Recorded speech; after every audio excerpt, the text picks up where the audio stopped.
안녕하세요. 저는 평범하게 직장 생활을 하고 있는 50대 여성입니다. 일찍이 남편이 떠나고 줄곧 혼자였던 제게는 가족이 하나 있는데요. 그건 다름 아닌 저의 시조카였습니다. 저희 시조카는 제 친자식은 아니지만 제가 정말 친아들 그 이상으로 키웠던 하나뿐인 제 아이였어요.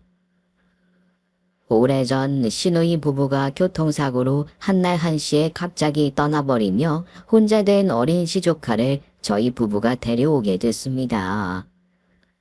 당시 저희 부부는 불임으로 고생하며 쓸아에 자녀가 없었고 시어머니께서도 편찮으신 마당에 아이를 돌볼 사람들은 저희밖에 없었죠. 남편은 제게 미안해했지만 저는 개의치 않았습니다. 하루아침에 부모 잃고 눈물만 흘리는 그 아이를 차마 외면할 수 없었거든요. 그렇게 저희는 조카를 데려오게 됐고 저는 그 아이를 제 아이처럼 열심히 키웠습니다. 오랫동안 아이가 없었던 탓에 내 자식에게 해주고 싶었던 것을 조카에게 전부 해줄 수 있었고 덕분에 저는 부모가 된 듯 무척 기뻤어요. 그러는 동안에도 저희 부부에게는 아이가 없었고 몇 년 뒤 남편마저 병으로 세상을 떠나버리며 세상엔 저와 조카만이 남게 됐죠. 그러자 집안 사람들은 남편도 없는 마당에 피도 안 섞인 아이를 어떻게 키우겠냐며 아이를 고아원에 보내라고 하기도 했어요. 하지만 저는 도저히 그럴 수가 없었습니다. 이 진성이를 처음 봤을 때부터 이미 진성이는 제 아들이었거든요. 비록 호적도 호칭도 부모 자식 사이는 아니었지만 진성이를 위하는 제 마음만큼은 보통의 부모 그 이상이었어요. 그렇게 진성이를 마음으로 품으며 제 자식처럼 키워냈던 저는 아이를 위해 뭐든지 해주고만 싶었습니다. 어려서부터 유독 똘똘했던 진성이는 의사가 되겠다는 꿈을 키웠고 저는 혼자 고생하면서도 그런 아이의 뒷바라지를 마다하지 않았죠. 그렇게 조카는 노력 끝에 의대에 진학하며 의사가 됐고 어느새 세월이 흘러 착한 심성과 좋은 실력을 가진 의사가 됐습니다. 그리고 어느 날 결혼할 여자가 있다며 소개를 하더니 눈 깜짝할 사이에 금방 상견례 날이 다가오더라고요. 그렇게 상견례를 앞둔 저는 마음이 복잡했어요. 자식을 결혼시키는 부모 마음이 이런 것인지 왠지 저도 모르게 싱숭생숭해져서 전날 밤 잠이 잘 오지 않더라고요. 친부모도 아닌 내가 부모 자리를 지켜도 되는 건지, 나 혼자서 조카의 부모 노릇을 잘 할 수 있을지, 혼주 역할에 대한 부담이며 걱정들 때문에 괜히 생각이 많아지고 지난 세월을 돌아보게 되더라고요. 처음 신우부부가 죽고 어린 시조카를 돌보게 됐을 때 느꼈던 막막함이며 아이를 키우며 어려웠던 일들이며 제가 진성이와 겪었던 일들이 주마등처럼 스쳐갔습니다. 적지 않은 세월이기에 이제는 까마득한 일들이지만 신기하게도 진성이와 같이 했던 추억들은 지금도 생생한 기분이었어요. 처음에는 자식을 낳아본 적도 없는 내가 남의 자식을 잘 걷어 키울 수 있을지 두렵기도 하고 매 순간마다 내가 잘하는 건지 아이를 위한 선택이 맞는 건지 고민하며 괴로웠었는데 그 어리고 눈물 많던 아이가 어엿하게 자라 벌써 장가를 간다는 걸 보면 내가 아주 못하진 않았나 보다 싶어 이제서야 마음이 좀 놓이는 것 같더라고요. 그래서 저는 이제는 제 품을 떠나는 조카를 위해 마지막까지 부모로서 최선을 다하고 싶었습니다. 처음 뵙겠습니다. 저는 진성이 외숙모입니다. 먼 길 오시느라 수고하셨습니다. 아, 예. 저는 예진이 엄마 되는 사람입니다.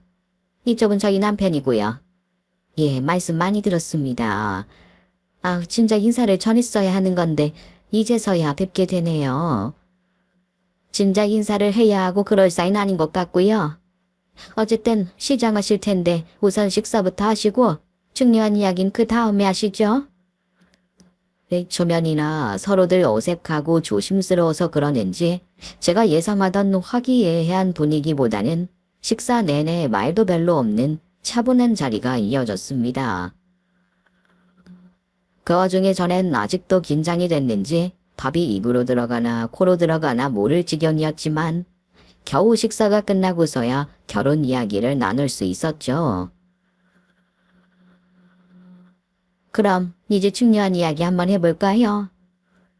예, 무슨 말씀이시던지 편하게 해주세요. 저는 자식을 결혼시킨 경험도 없고 일한 자리가 처음이라 모르는 것 투성입니다. 그래도 사돈께서는 아드님을 먼저 결혼시켰다고 하니 잘 아실 테고 저는 최대한 따르겠습니다. 모쪼록 많은 조언 부탁드려요. 그렇다고 저희한테만 다 맡기려고 그러시면 안 되죠. 이 결혼이라는 건 애들만의 문제가 아니라 집안과 집안 사이의 일인데요. 숙모님이 몰라도 너무 모르셔서 그러나 아니면 친자식이 아니라서 그러시나 이 결혼이라는 문제를 상당히 가볍게 생각하시는 모양입니다. 예, 아닙니다. 제 말은 그런 게 아니라 제가 많이 모자라니 가르쳐 주십사 말씀드린 건데 가볍게 생각하다니요. 절대 그렇지 않습니다. 그리고 진성이가 제 친아들은 아니지만 자식 없는 제겐 친자식이나 마찬가지예요. 신우이 부부가 죽고 진성이를 제가 맡은 뒤로 한 번도 남의 자식이라 생각해 본 적 없었습니다. 호적상 호칭만 그럴 뿐이지 저도 진성이를 자식으로 여겨요. 절대로 내 자식 결혼이 아니라고 가볍게 생각하거나 그런 건 아닙니다. 제 말이 오해를 사게 했다면 사죄드려요. 전 그저 경험 있으신 사돈께 도움을 구한 것뿐이었습니다. 예, 뭐 그렇게 생각하시니 그렇다고 이해하겠습니다. 숙모님께서 경험이 없어서 어려움을 느끼시는 거라고 하니까 그럼 저희 쪽에서 적극적으로 나서야겠네요. 그럼 어디 적극적으로 얘기해 볼까요? 근데 뭐 얘기하고 말고 할 게 있나 모르겠네요. 얘기 나눠야 할 일이라고 해봐야 결혼식 위치 문제나 신혼집 문제 정도일 텐데.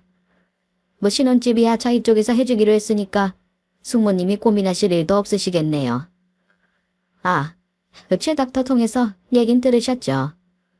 아이들 신혼집을 저희 집 근처 아파트에 차려주기로 했다고요. 저희가 갖고 있던 집이 한 채 있어서 말이에요. 예, 그 얘긴 듣긴 했습니다. 사실 그래서 제가 얘기를 좀 드리고 싶었었어요.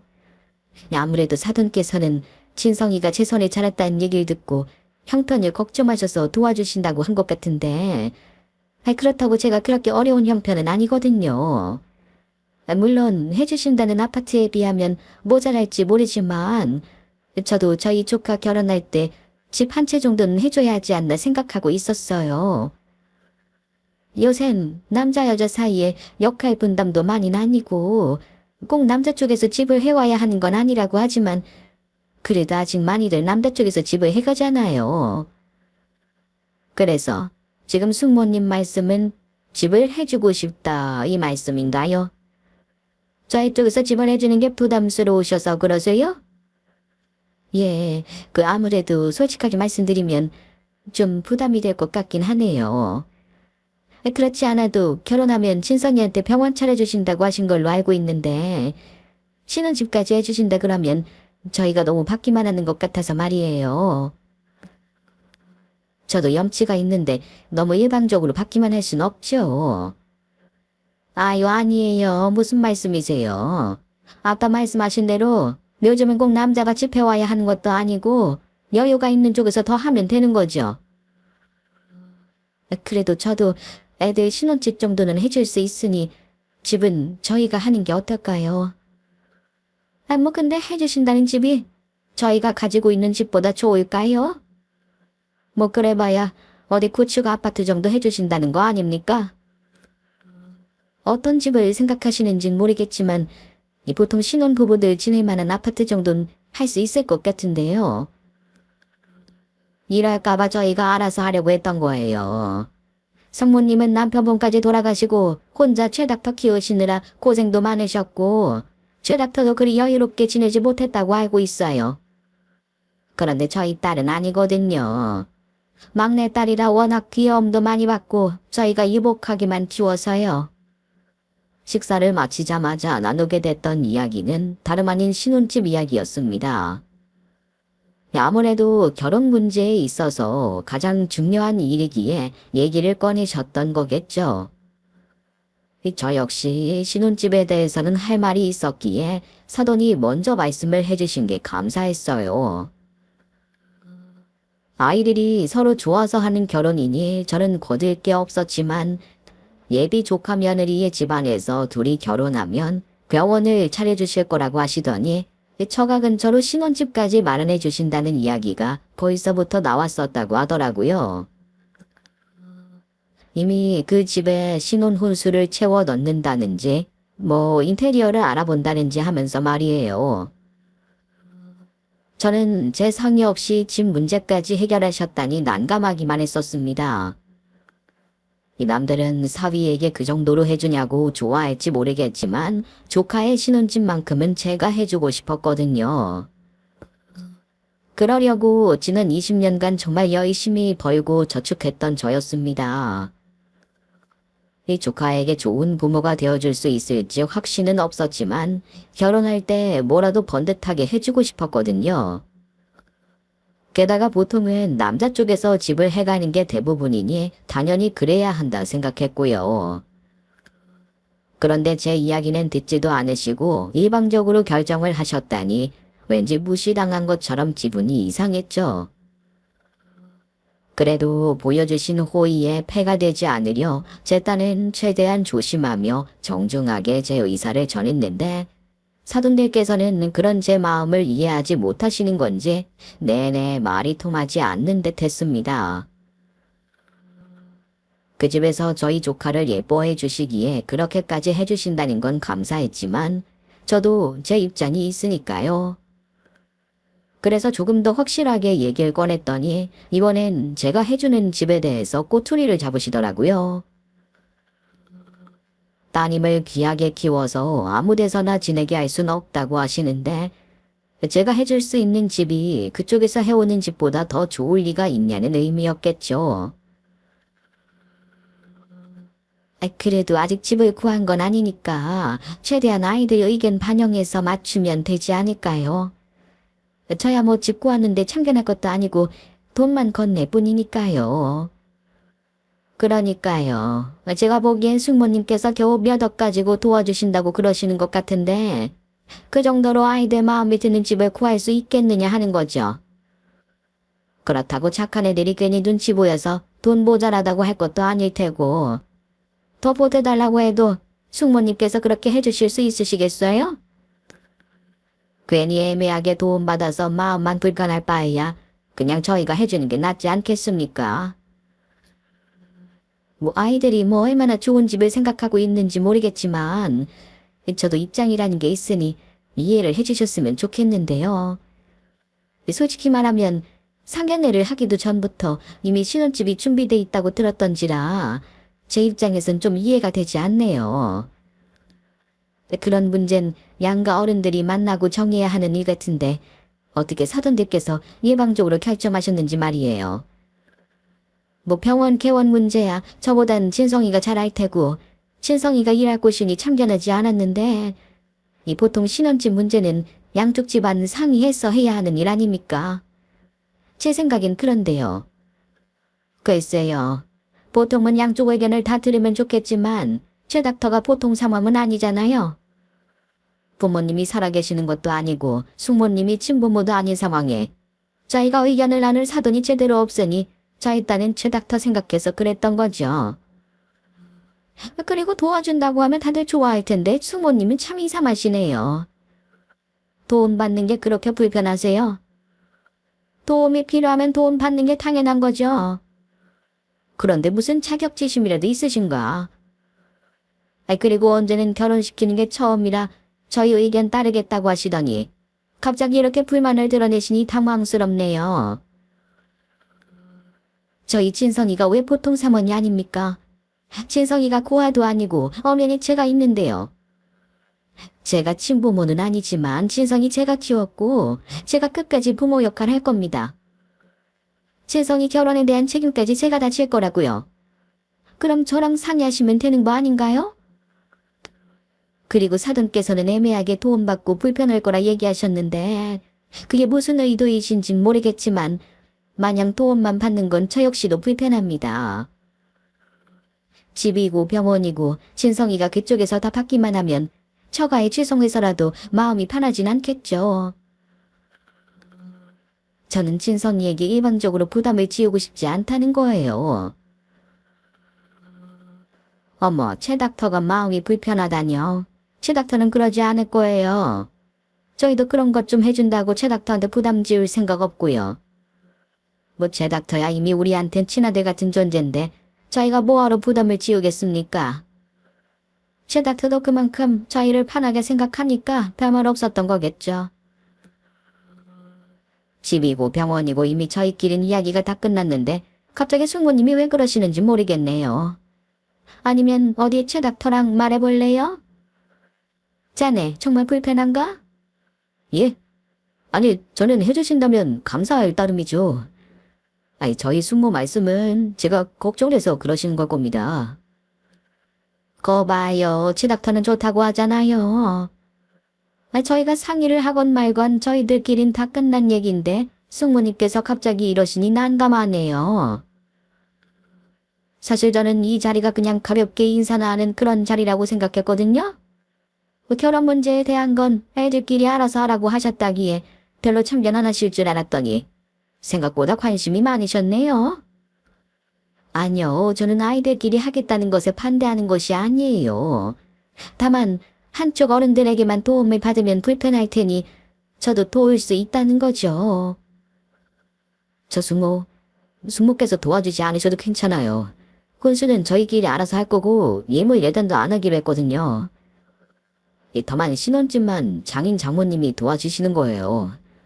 저희는 도움받기로 했고요. 제가 아이들끼리 결혼 문제를 알아서 해결하라고 맡겼던 것은 요즘 젊은 사람들 취향껏 준비하라는 뜻이었어요. 애들이 좋다고 하면 저도 좋으니 괜히 불편한 참견을 하지 않겠다는 것이었죠. 그런데 제가 뒤로 빠져 있는 사이에 조카의 처가에서는 이미 얘기가 다 끝난 듯 저 없이 결정을 내리셨다니 저는 크게 속이 상했던 겁니다.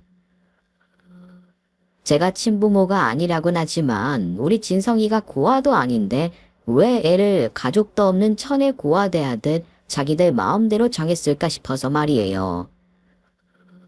그래서 저는 조카를 위해서라도 제가 나서야 한다 생각했는데 조카는 그런 제 마음을 몰라주는 듯 했습니다.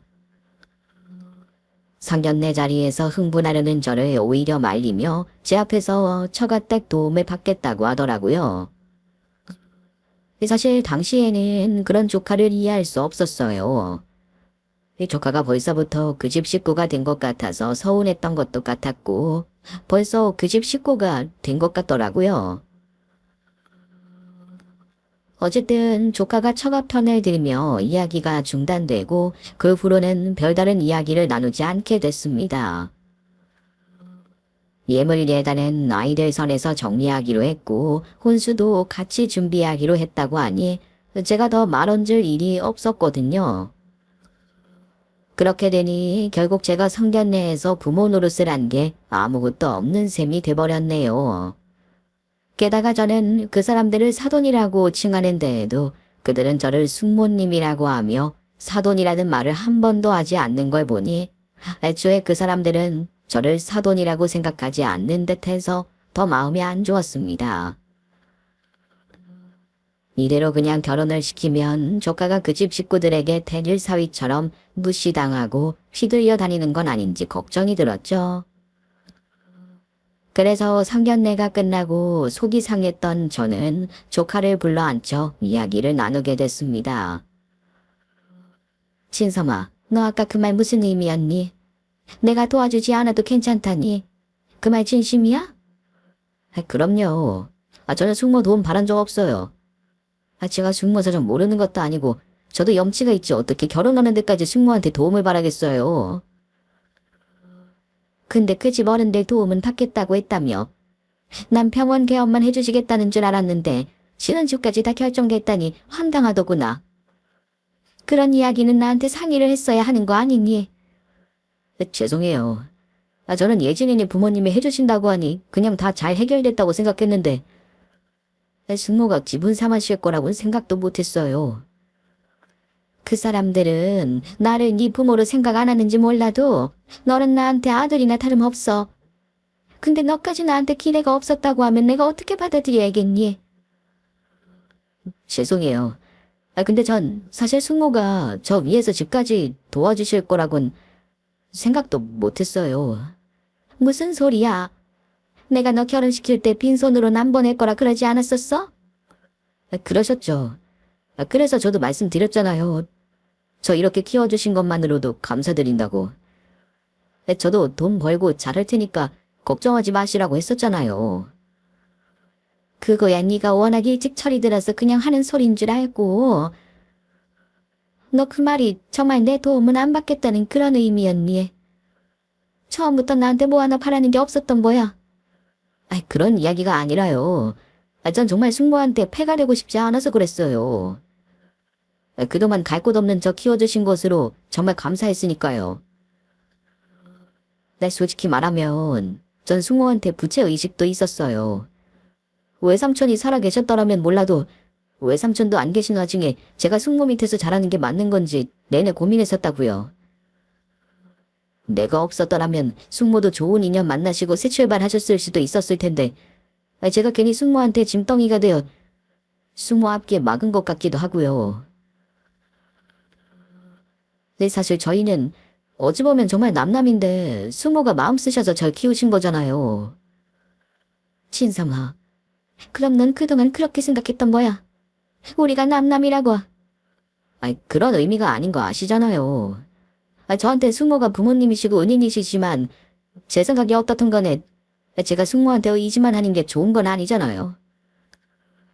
설령 친부모라고 했더라도 저도 제 앞가림 많은 이상 부모님께 손 벌리고 싶지 않았을 거예요. 그 집은 저희보다 여유가 있으니까 충분히 도와주실 수 있는 분들이시고 도와주시겠다는데 굳이 마다할 이유가 뭐가 있겠어요. 물론 숙모 생각은 잘 알겠지만 제가 예진이랑 결혼하면 저도 이제 그 집 식구 되는 거고 그 정도 도움은 받을 수 있는 거라 생각해요. 진성아, 너 결혼하면 그 집 식구가 되는 거라 생각하니? 물론 자식 같은 사이가 되면 좋은 건 맞지만 그 집 어른들도 그렇고 너까지 그런 말을 하는 걸 보니 숙모는 좀 섭섭하구나. 네가 이대로 결혼해서 나가서 완전히 남남이 되어버리려는 작전 같아서 말이야. 그런 건 아니에요, 숙모. 저한텐 여기가 제 집이고 제가 결혼했다고 숙모를 나 몰라라 하겠다는 건 아니에요. 다만 일적으로나 금전적으로나 처갓집 도움을 받게 되니까 저도 받은 만큼 노력을 해야 한다는 뜻이죠. 저한텐 정말 감사한 분들이세요. 그러니 숙모도 섭섭해하지 않으셨으면 좋겠어요. 조카와의 대화를 끝내고서는 더더욱 마음이 복잡했습니다. 분명 조카가 무슨 말을 하는지도 알아듣겠고 그 애가 저를 걱정해서 도움받길 거절한다는 걸 이해하면서도 머리로는 이해가 되는데 이 마음으로는 받아들여지지 않더라고요. 진성이는 제가 자신을 위해서 희생해 왔으니 그게 미안해서라도 더 이상 손을 벌리지 못하겠다는 말이었지만 저는 그게 진성이가 저희 사이에 선을 긋는 거라 생각이 됐습니다. 보통 자식이라면 자기 체면 생각해서라도 부모에게 도와달라 손 벌릴 텐데 도와주겠다는데도 괜찮다 거절하니 괜히 제가 더 섭섭하더라고요. 애가 너무 일찍 철이 들어서 저러는 건지 이럴 땐 그냥 평범한 자식처럼 이것저것 해달라 응석이라도 부렸으면 좋겠다 싶었어요. 어쩌면 내가 친부모가 아니라 어쩔 수 없는 건가 싶은 생각도 들었죠. 그래서 저는 서운한 제 마음을 결국 전할 수 없었습니다. 끝까지 부모의 빈자리를 채워주고 싶었었는데 어쩌면 그게 다 내 욕심이었나 보다 싶은 생각까지 들더라고요. 그래서 결국 조카가 알아서 하겠다는 말을 믿어주기로 했습니다. 이 아이들 결혼 문제에 대해서는 더 이상 관여하지 않고 결혼식 날 웃으면서 혼주 노릇이나 잘 해야겠다 생각했죠. 그 후로 저는 결혼 준비 내용을 더 이상 물어보지 않았고 진성이는 병원 생활로 바쁜 와중에 결혼 준비까지 하며 무척 정신이 없어 보였어요. 제가 속상할까 싶었는지 웨딩 스냅을 찍으러 다녀온다고 드레스를 보고 왔다고 제게 매번 일정을 알려줬는데 그 덕분에 아이들 결혼 준비 상황을 알 수 있었죠. 이 보통이라면 제가 예비 며느리에게 연락도 하고 그러면서 자연스럽게 알게 될 일들이겠지만 제 입장이 애매하다 보니 제가 괜히 불편해서 예비 조카 며느리에게 먼저 연락하는 법이 없었거든요. 그러다 어느 날 결국 연락을 하게 됐지만 말이에요. 제가 조카 며느리에게 연락을 했던 이유는 걱정할 만한 문제 때문은 아니었습니다. 사실 저도 먼저 연락하는 게 맞나 계속 고민을 했었어요. 저는 조카를 아들이라 생각했지만 진짜 내 며느리가 아니다 보니 걱정이 됐죠. 그 집 식구들이 저를 친부모로 생각하진 않는 것 같아서 연락을 하기가 불편하더라고요. 하지만 상견례 이후로 얼굴 볼 일도 없고 소식도 없기에 이러다가는 결혼식 날에서나 보겠다 싶어 연락을 할 수밖에 없었습니다. 제가 조카 며느리에게 꼭 따로 전해야 할 물건이 있었거든요. 그건 다름 아닌 시누이의 유품이었습니다. 오래전 시누이 부부가 갑작스럽게 사고로 떠나며 시누이의 유품들을 저희가 정리하던 때였어요. 예치금 말고도 가전 가구처럼 돈 될 만한 것들은 전부 팔아서 진성이 앞으로 통장을 만들어 현금으로 정리를 해뒀는데 시누이가 들고 있던 시어머니 반지만큼은 처분할 수가 없겠더라고요. 저희 시어머니가 시집 오실 적에 시할머님에게 받으셔서 들고 계시다가 시누이가 결혼할 때 보태쓰라며 내어주셨던 반지였죠. 이 오래되어 디자인은 투박하고 유행이 뒤떨어졌지만 당시로도 꽤 값이 나가는 물건에다가 식구들의 추억이 담긴 물건이었기에 의미가 특별했어요. 그런 귀중한 물건을 돈과 바꿀 순 없다는 생각에 제가 따로 잘 보관을 하고 있었죠. 처음에는 어떻게 해야 할지 생각 못하고 그냥 보관만 했었는데 진성이가 자라는 모습을 보다 보니 생각이 바뀌더라고요. 이걸 제가 잘 들고 있다가 나중에 진성이가 결혼할 적에 아내 될 사람에게 줘야겠다 싶었던 거죠. 아마 돌아가신 시어머니께서도 먼저 떠난 시누이도 그걸 바라지 않을까 하며 저는 그때만 기다려왔습니다. 이 반지의 존재에 대해서는 진성이도 모르는 일이었기에 저는 여자들끼리의 비밀이라 생각하며 따로 조카 며느리를 만나 전해주고 싶었어요. 그래서 조카 며느리에게 따로 연락을 하게 됐던 거죠. 거기 이예진 씨 전화 맞나요? 네, 맞는데요. 누구세요? 예진 씨? 나예요. 그 진성이 숙모. 예. 숙모님이요? 네, 안녕하세요. 그래요. 그 상견례 날 헤어지고 오랜만에 연락하네요. 그동안 잘 지냈어요? 네, 저야 잘 지냈죠. 아무래도 결혼 준비 때문에 많이 바쁘죠. 네. 근데 무슨 일이신데요? 왜 저한테 연락을... 내가 연락을 한 이유는 별건 아니고 그냥 내가 따로 예진 씨한테 전할 이야기가 있어서 그래요. 그래서 시간 내서 한번 봤으면 하는데 예진 씨는 언제가 시간이 괜찮겠어요? 제 전화를 받자마자 퉁명스러운 듯 달가워하지 않는 낌새가 느껴졌지만 아무래도 내가 불편하겠지 싶어 이해를 하려 했습니다. 요즘 젊은 사람들은 시댁이라고 하면 다 싫어한다더니 벌써부터 그러나 싶었지만 곧 조카 며느리가 될 사람인데 내가 잘해줘야지 싶어 좋게 이해해 보려고 했죠. 어차피 긴 말할 것도 아니고 만나서 그냥 반지만 전해주고 잘 살라는 덕담이나 해주려고 했던 거니까요. 그래서 한번 만나자고 이야기를 꺼냈더니 예비 조카 며느리가 제 말에 굉장히 황당해하며 대놓고 기분 나쁜 투로 얘기를 하는 겁니다. 그게 무슨 말씀이세요? 한번 보자고요. 지금 진성 씨 없이 저랑 따로 보자는 말씀이세요? 네, 그 진성이는 병원 일로 바쁘기도 하고 내가 예진 씨한테 해줄 말이 있어서 그러는 거니까요. 혹시 우리 둘이 따로 만나는 게 불편해서 그런가요? 글쎄요. 저는 외숙모님 만날 생각이 없는데요. 저는 외숙모님이랑 제가 따로 만나야 할 이유가 있는지 잘 모르겠는데요. 안 그래도 저희 요즘 결혼 준비로 무척 바빠요. 근데 그 와중에 제가 숙모님 따로 뵐 여력이 있겠어요? 바쁜 건 알지만 그래도 시간 내줬으면 하는데 영 어렵겠어요? 아, 숙모님 정말 말귀를 못 알아들으시네요. 제가 이 정도로 싫은 티를 내면 대충 눈치채셔야죠. 꼭 제가 이렇게 대놓고 말을 해야 아시겠어요? 저 진성 씨 외숙모님 만날 생각 없다고요. 진짜 시어머니도 아니고 상견례 때 한번 만나고 결혼식 때 만나면 되지. 우리가 왜 따로 만나요? 따로 만나서 무슨 얘기 하시려고요? 뭐 저한테 시어머니 노릇이라도 하시려고요?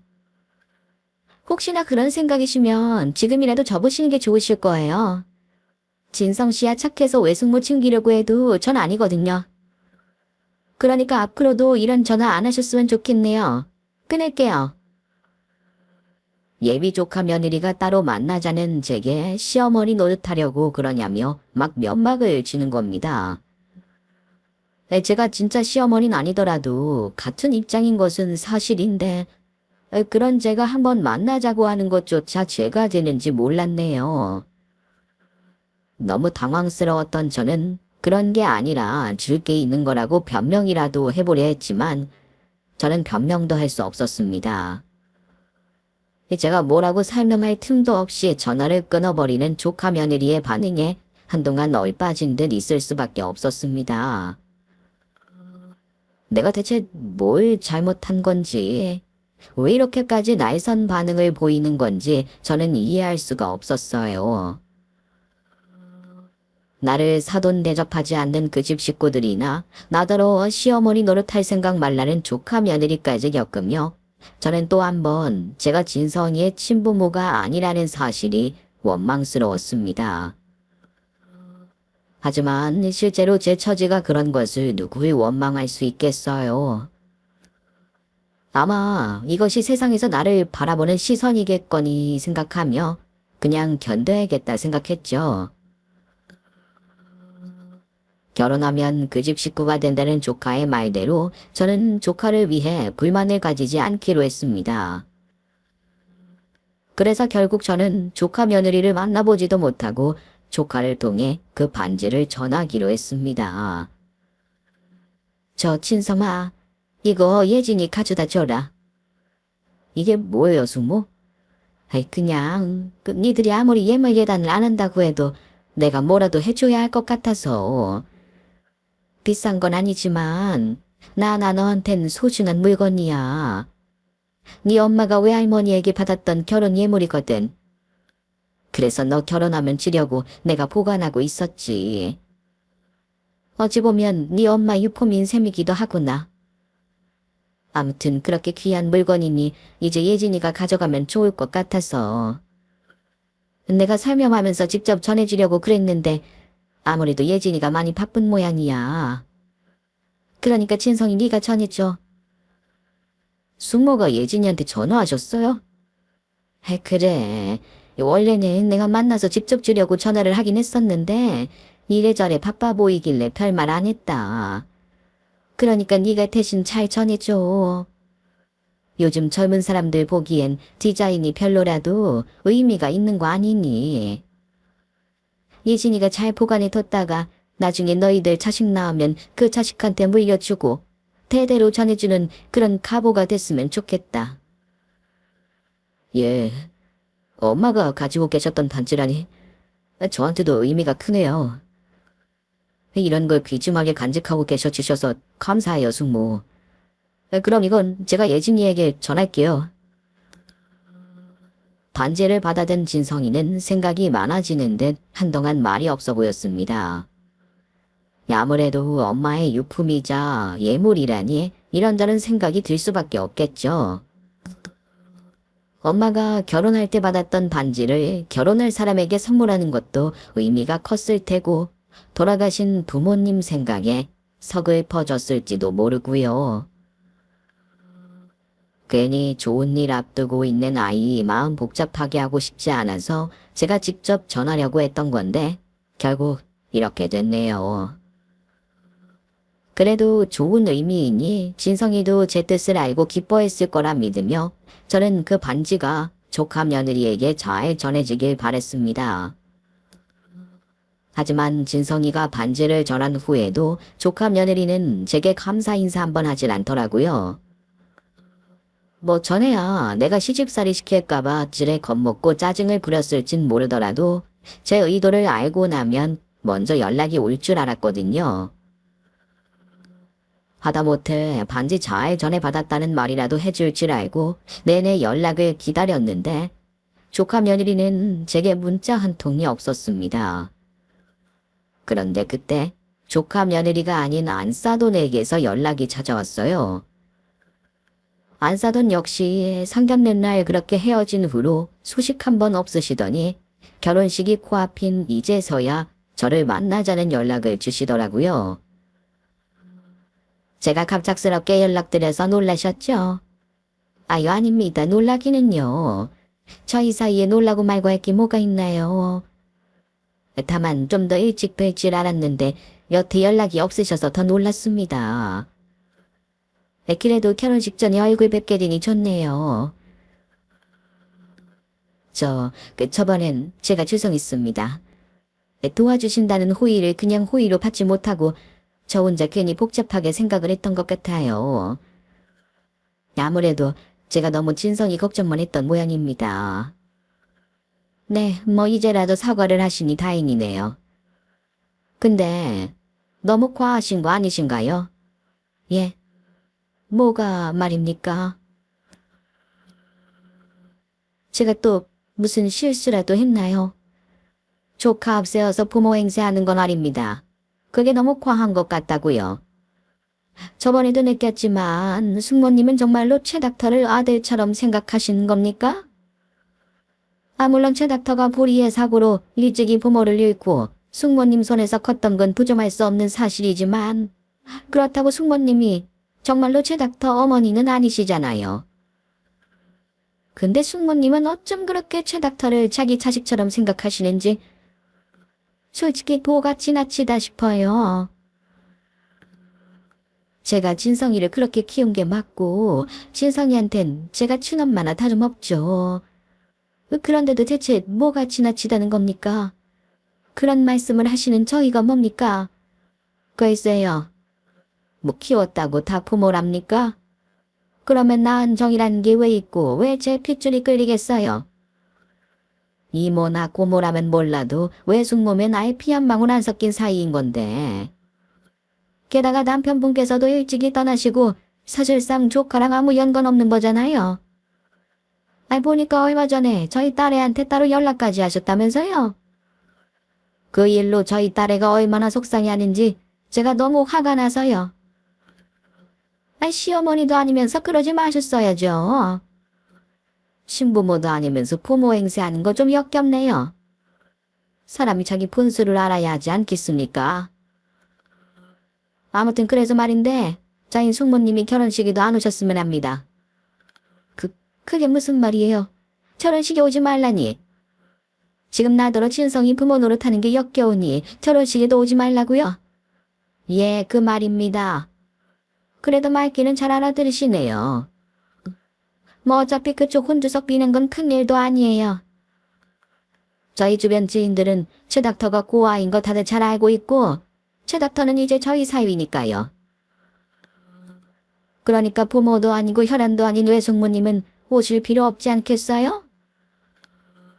아무튼 안 오시는 걸로 알고 있을 테니까 괜히 최 닥터한테까지 알리지 마시고 알아서 눈치껏 잘 좀 해주세요. 결혼하면 앞으로는 거리 두고 지내주시고요. 설마 시 조카 의사 만들었다고 호강이라도 기대하는 그런 염치 없는 사람은 아니시겠죠? 안 싸더니 갑자기 만나자고 하기에 아이들 얘기라도 하려나 했더니 결국 저딴 이야기를 하려고 저를 불러냈던 모양입니다. 저더러 피 한 방울 안 섞인 주제에 의사 조카 부모 노릇할 생각하지 말라며 결혼식에도 오지 말고 앞으로도 거리를 두고 지내라는 말을 하더라고요. 애들이 결혼을 하면 이제 자기네 집 사위로 데리고 있겠다는 말이었죠. 어떻게 나한테 이런 대접을 할 수 있는지 저는 너무 화가 나고 어이가 없었습니다. 하지만 그 여잔 눈 하나 깜짝 안 하고 제게 비수를 꽂더라고요.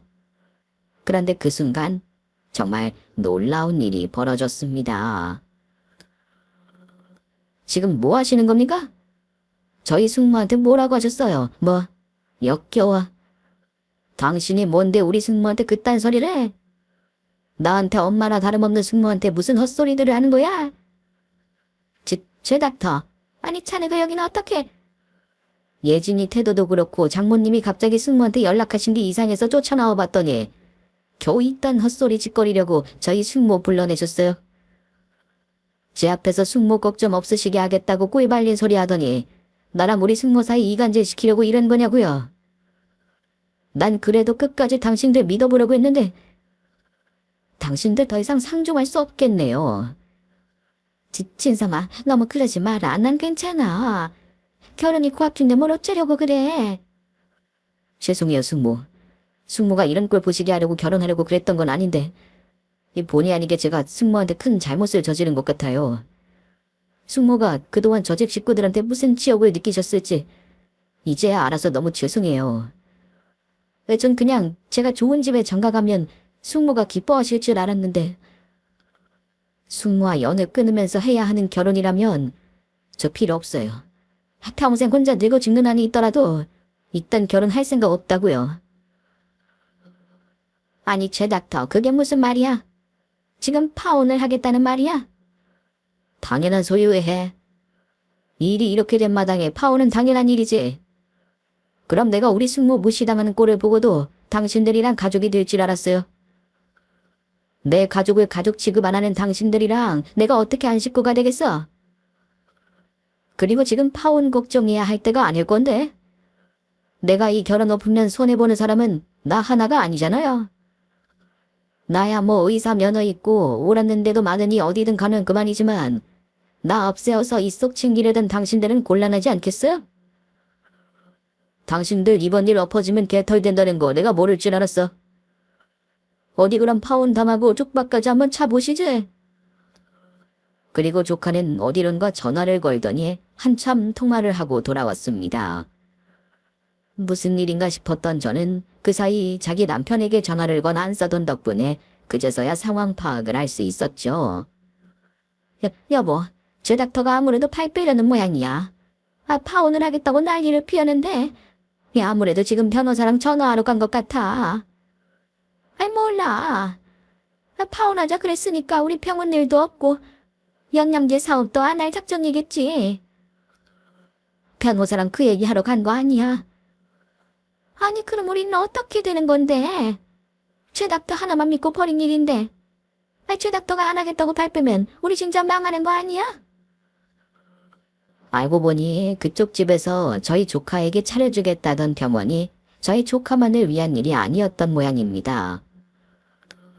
저희 조카는 그 병원 의사일 뿐이었고 그 병원의 실소유주는 병원 이사장을 위임한 바깥사돈이었던 거죠.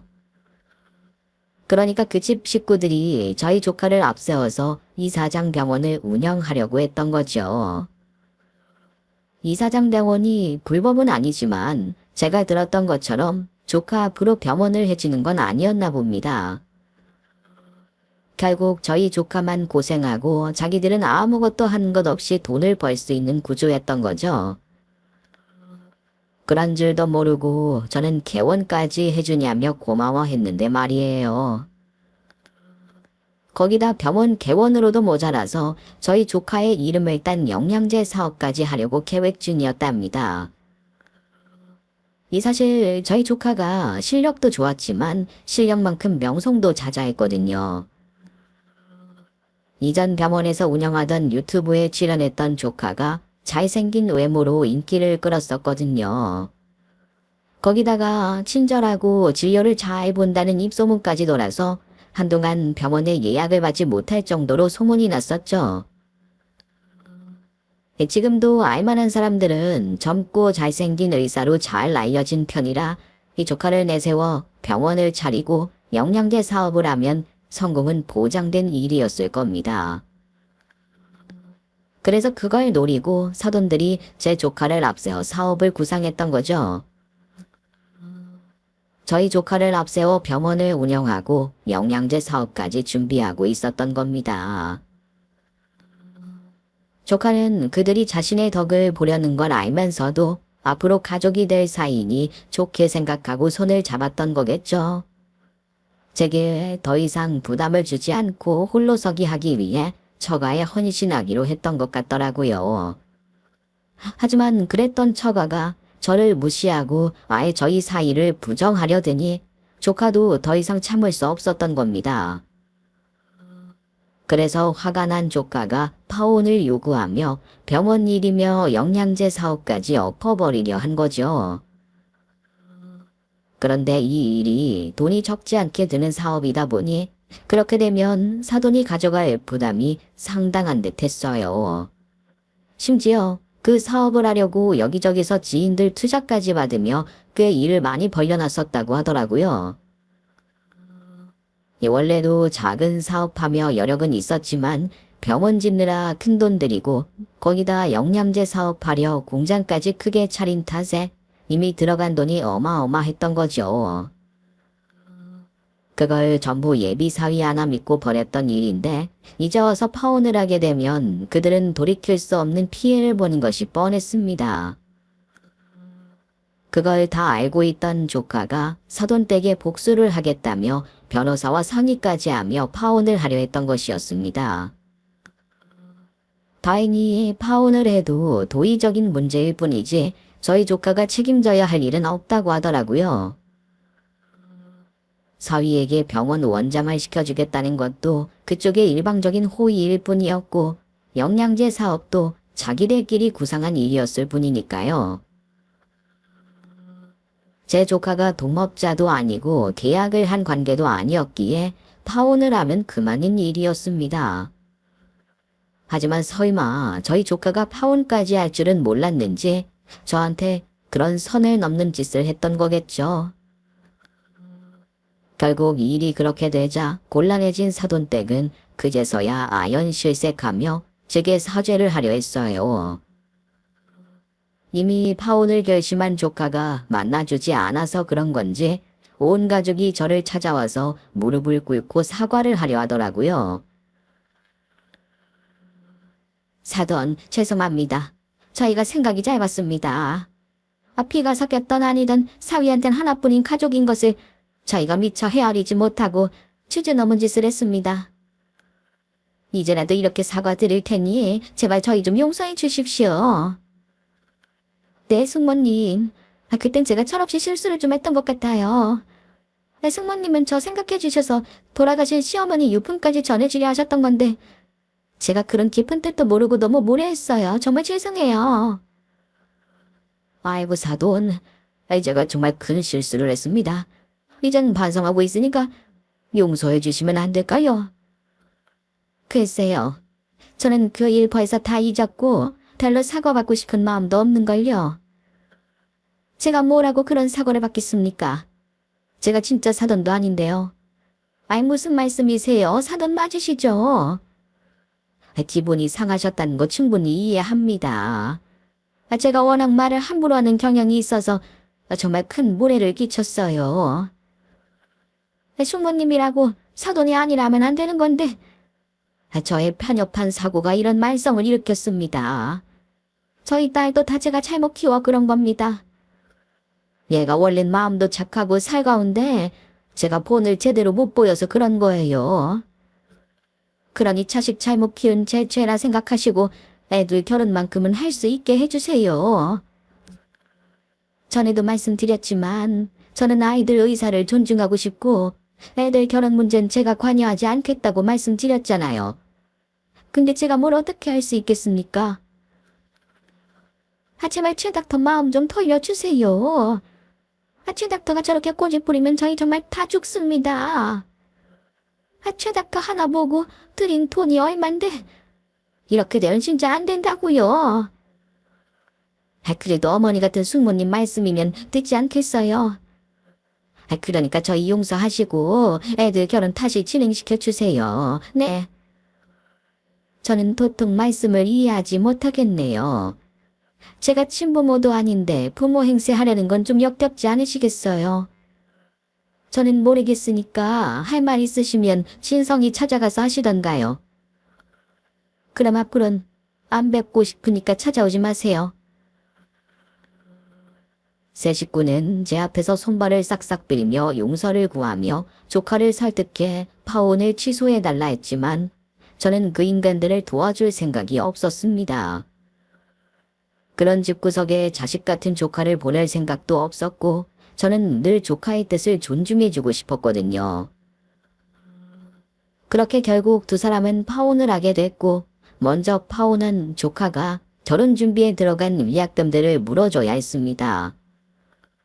하지만 그 파혼으로 발생한 사돈댁의 손해를 생각하면 위약금 정도는 세 발의 피도 안 되는 푼돈일 뿐이었어요. 조카의 파혼 소식이 전해지며 결국 사돈댁이 풍비박산 나버리고 말았거든요. 개업을 앞뒀던 병원은 겨우 할 값에 다른 사람에게 넘기며 처분하게 됐고 겨우 매각을 했음에도 들인 돈을 전부 회수하지 못했나 봅니다. 하지만 그것보다 더 위험한 건 아무 생각 없이 벌인 영양제 사업이었죠. 대박을 노리고 제대로 무리를 했는지 대충 비타민제를 만들어 조카 얼굴을 팔아 떼돈을 벌려고 했지만 그럴 수 없으니 약이 제대로 팔릴 리가 없었어요. 그 와중에 저희 조카 얼굴 보고 투자했던 투자자들이 투자금을 거두어가며 점점 어려워져 가던 사돈댁이 결국 전 재산을 날리고 사기 혐의로까지 고소를 당하며 난리가 났더라고요. 그렇게 조카의 결혼은 물 건너가게 됐지만 조카와 저는 오히려 마음이 편합니다. 그런 집에 조카를 보냈으면 어쩌나 싶어 안심이 되기도 하고 조카도 자신을 걱정하는 저의 진심을 알았는지 이젠 혼자 무리하게 제 도움을 거절하려 하지 않더라고요. 저도 조카가 나를 얼마나 생각하는지 깨닫게 됐고요. 어쩌면 이번 일이 저희 사이를 더 돈독하게 하는 계기가 되어줬는지도 모르겠네요. 그렇게 파혼을 한 뒤 조카는 개원은 물 건너가게 됐지만 대형 병원에서 페이닥터로 일을 하게 됐고 거기서 새로운 인연까지 만나게 됐습니다. 처음에는 같이 일하는 의사라기에 그런 줄만 알았더니 알고 보니 여자친구가 그 병원 이사장님 손녀라고 하더라고요. 어쩌다 이런 일이 있는지 똥차 가고 벤츠 온다는 말이 정말이었나 봅니다. 게다가 이번 예비 며느리는 그 전과 비교할 수 없이 착하고 바른 아이였어요. 저희 사정을 알고도 저를 어머니라 부르며 벌써부터 잘 따르는 모습에 참 예쁘고 고맙기만 합니다. 그래서 저는 두 아이가 꼭 결혼해서 잘 지내길 바래요. 그럼 여러분들도 제 조카의 행복한 미래를 위해 기도해 주시길 바라며 제 이야기는 여기서 마치겠습니다. 감사합니다.